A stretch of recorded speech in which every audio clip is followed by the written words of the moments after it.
In the pursuit of a physical transformation, one of the most common and sought after goals is to lose fat while maintaining or even gaining muscle mass.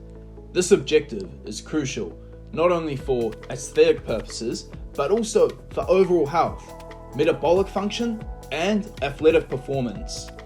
Achieving this balance presents a complex physiological challenge. The body must be in a caloric deficit to lose fat, yet muscle growth and maintenance are optimized in a caloric surplus. This paradox makes the process of losing fat while maintaining muscle particularly nuanced. The good news is that with the right strategies grounded in science and structured with intention, it is possible to strike this balance. This video explores the best way to lose fat and maintain muscle by examining training principles, nutritional strategies, recovery protocols, and hormonal influences, offering a comprehensive roadmap for achieving this dual goal effectively.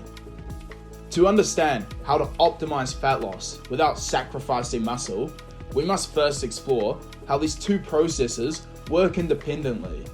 Fat loss occurs when the body is in a state of negative energy balance, meaning it burns more calories than it consumes. In this state, the body turns to stored energy, primarily fat, to meet its needs. This process is influenced by several factors, including hormone levels, particularly insulin and cortisol, activity levels, and total caloric intake. Whereas muscle tissue is metabolically expensive, and in times of a caloric deficit, the body may break down muscle protein for energy. If proper resistance training and nutritional support aren't provided, this will likely happen. Muscle protein synthesis must be stimulated frequently through resistance training and adequate protein intake to offset muscle protein breakdown, which is elevated during a calorie deficit. The key challenge then is to maintain an anabolic, aka muscle preserving environment with a catabolic, fat burning phase. The most important component of maintaining muscle mass during fat loss is resistance training. Contrary to the myth that cardio is the most efficient fat loss tool, research has consistently shown that weight training plays a crucial role in preserving lean muscle mass during a calorie deficit. So, what I would recommend is progressive overload. Continue to challenge the muscles with increased volume and resistance. The goal is to send a strong signal to the body that the muscle is still needed. Use compound movements, exercises like squats, deadlifts, and bench press. Recruit multiple muscle groups and allow for heavier loads, maximizing muscle signaling. And then training volume and frequency. Aim for at least 10 to 15 quality working sets per muscle group per week. Split routines that train each muscle group twice a week have been shown for effective muscle growth and maintenance. In short, lifting heavy with intent is non-negotiable. Fat loss is even prioritized too heavily with cardio, resulting in muscle loss, especially if you end up removing resistance training. Nutrition is the second pillar in the fat loss muscle prevention equation. The goal is to create a calorie deficit while keeping protein intake high and managing micronutrients strategically. A moderate calorie deficit of 15 to 20% below maintenance is optimal. Larger deficits may lead to faster weight loss, but they increase the risk of muscle loss and fatigue. So, sustainable slow fat loss of 15 to 20% below your maintenance level is ideal. Protein is essential for maintaining this muscle during the deficit. Research suggests that having 2 grams of protein per kg of body weight is optimal. High protein diets not only preserve muscle mass, but they also keep you full, helping you stay in a caloric deficit. You don't want to ignore carbohydrates though. Carbohydrates fuel training performance and aid in recovery by replenishing your glycogen stores.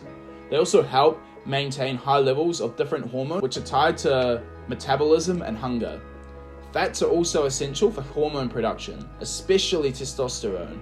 A general guideline is not to consume more than 20% of total calories from fats. A rough breakdown for a micronutrient balance for an individual might look something like this. Protein, 30 to 40%, carbs 30 to 40%, and fats 20 to 30%. Cardio should be viewed as a supplement to resistance training and nutrition, not a replacement. It's effective for increasing calorie expenditure, improving cardiovascular health, and aiding fat loss, but excessive cardio can impair recovery and contribute to muscle breakdown. So my recommended approach is use low to moderate intensity in cardio, like incline walking or cycling 2 to 3 times a week. Or you can use HIIT, high intensity interval training. This can be time efficient and muscle sparing when used sparingly.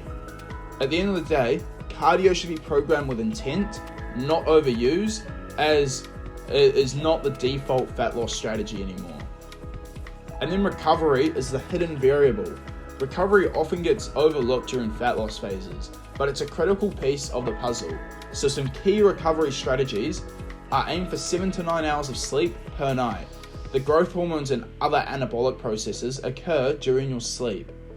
And then rest days and deloads. Incorporate rest days and lighter training weeks to prevent burnout and overtraining. Muscle isn't built or preserved in the gym, it's maintained during recovery. Losing fat while maintaining muscle is not only possible, but it's the ideal way to transform your physique. But it requires a shift in mindset from crash diets and cardio marathons to strategic, sustainable efforts that prioritize muscle retention. To summarize, the best way to lose fat and maintain muscle involves structured resistance training with progressive overload, moderate calorie deficit with a high protein intake, and then balanced macronutrients tailored to your performance and recovery. And also, cardio is used strategically, not excessively. What you need to remember, it's not a quick fix. It's a process that rewards those who are disciplined, informed, and stay consistent. But if you're willing to follow this, you will lose weight. You'll also get a better body if you hit subscribe, so make sure you subscribe. I hope you enjoyed the video.